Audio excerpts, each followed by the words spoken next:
Pessoal, agora a gente vai falar com o nosso diretor de jornalismo, Daniel Hittner, que participa do evento Move Infra. Daniel, muito bem-vindo. Sei que você está com um convidado, CEO da Ultracargo, Fúvio Tomelin.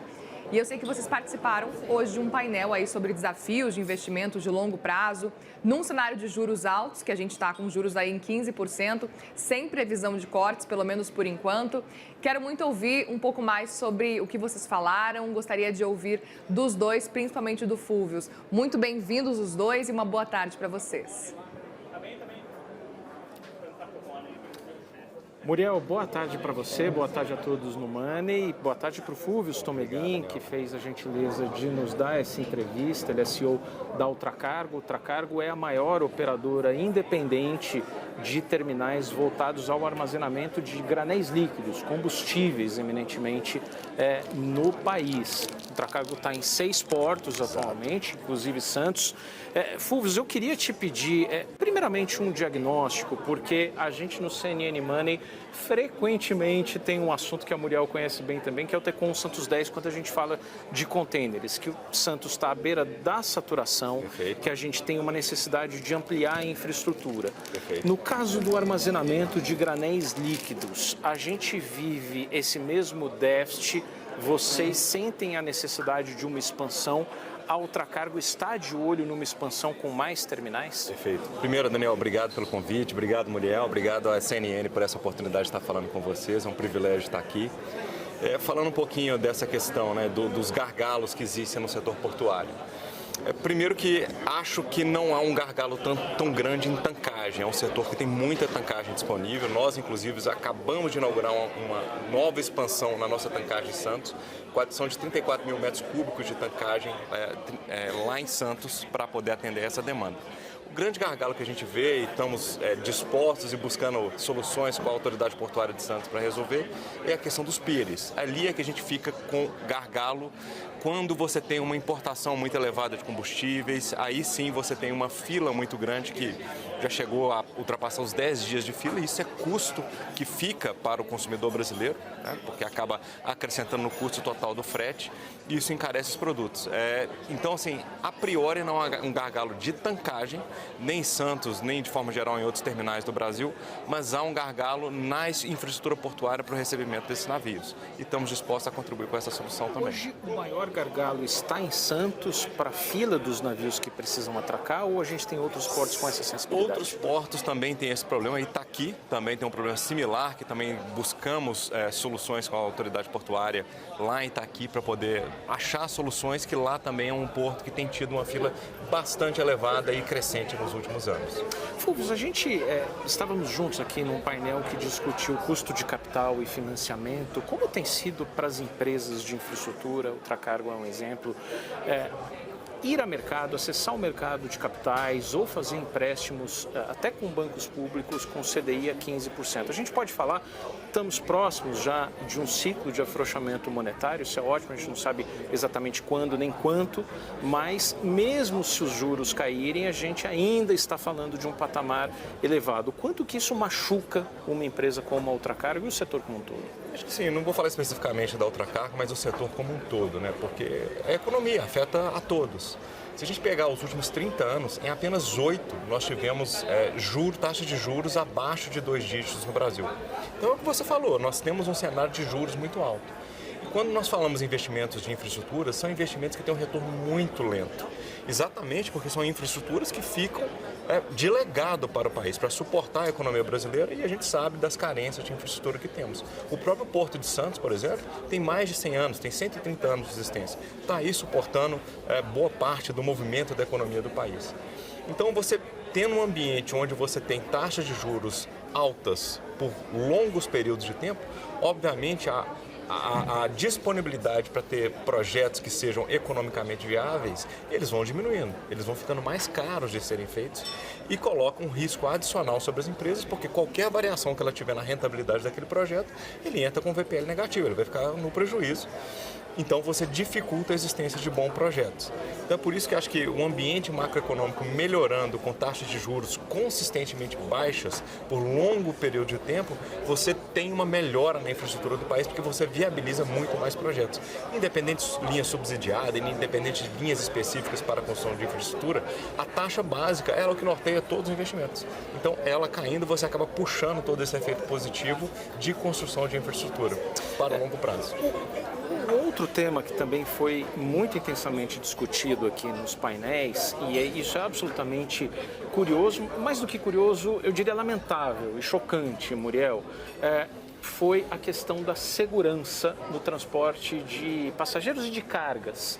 E aí, quando a gente está falando de segurança, não estamos falando de segurança jurídica, estamos falando de segurança mesmo. O CEO da Hidrovias do Brasil, por exemplo, estava fazendo um relato de que hoje as barcaças da Hidrovias do Brasil têm, no mínimo, 2 agentes armados que precisam ir ali no comboio, nas barcaças da frente, para evitar que haja, digamos, acho que esse é o nome, não encontro outro melhor, uma pirataria dos rios. No caso da Ultracargo, e jogo para vocês, a gente teve no mês passado a Operação Carbono Oculto. No dia da operação, inclusive, as ações da Ultracargo dispararam porque hoje seu principal concorrente não é necessariamente a Transpetro ou a Vibra, é o crime organizado. Exatamente. Fúvios, qual que é o impacto hoje do crime organizado na economia e nos setores de atuação da Ultracargo? Bom, eu vim do setor de distribuição de combustíveis, no passado eu atuava nesse segmento, então acho que esses números estão bem frescos, né, na minha memória. Mas falando aqui da Ultracargo, como isso se insere no contexto da Carbono Oculto, o que a gente viu foi, com a operação, acho que tirou o véu sobre quão interligado era o crime organizado com essas empresas que faziam importação de combustíveis, que faziam distribuição de combustíveis e qual era o tamanho delas. Com market share absolutamente relevante nos principais mercados do país, no mercado de São Paulo, as empresas afetadas pela Carbono Oculto, elas chegavam a ter mais de 20% de market share. E no nosso setor, especificamente, a gente acaba sendo afetado por isso, porque são empresas que nós não queremos ter relação com elas, por motivos óbvios, e é um mercado que sai fora desse mercado legal, do mercado justo, do mercado que quer trabalhar com empresas sérias. E também elas acabaram verticalizando, tanto que houveram portos onde ocorreram operações relacionadas a carbono oculto, dada a ligação com essas empresas. Então mostra que o nosso setor ele também está sendo poluído por esses entes que querem verticalizar a cadeia exatamente por ter a oportunidade de, com essa verticalização, controlar a chegada de combustível, poder fazer o descaminho, poder fazer a sonegação tributária e, obviamente, o que a operação acabou mostrando, que se conecta com a lavagem de dinheiro que é usada pelo crime organizado também. Assim que houve a Operação Carbono Oculto, eu até comparo isso com aquele PL da adultização das redes sociais, em que teve a viralização ali do influenciador Felca. A gente teve uma espécie de efeito Felca também no PL do devedor quanto mais, que fecha o cerco para esses operadores do crime organizado. O projeto tramitava há longo tempo no Senado, graças à operação, ele rapidamente, de uma semana para outra, passou. Já faz mais de 30 dias o projeto foi enviado para a Câmara, houve um pedido de urgência e a gente ainda não tem nenhum tipo de tramitação na Câmara. Até aproveitando como uma mensagem para o ambiente político, qual que é o pedido na condição de ultracargo que você faria aos operadores do mundo político para que se dediquem à análise desse projeto? A Ultracargo faz parte do ICL, do Instituto Combustível Legal, que eu acho que foi um dos primeiros órgãos que levantou essa bandeira e vem defendendo muito a questão do devedor quanto mais.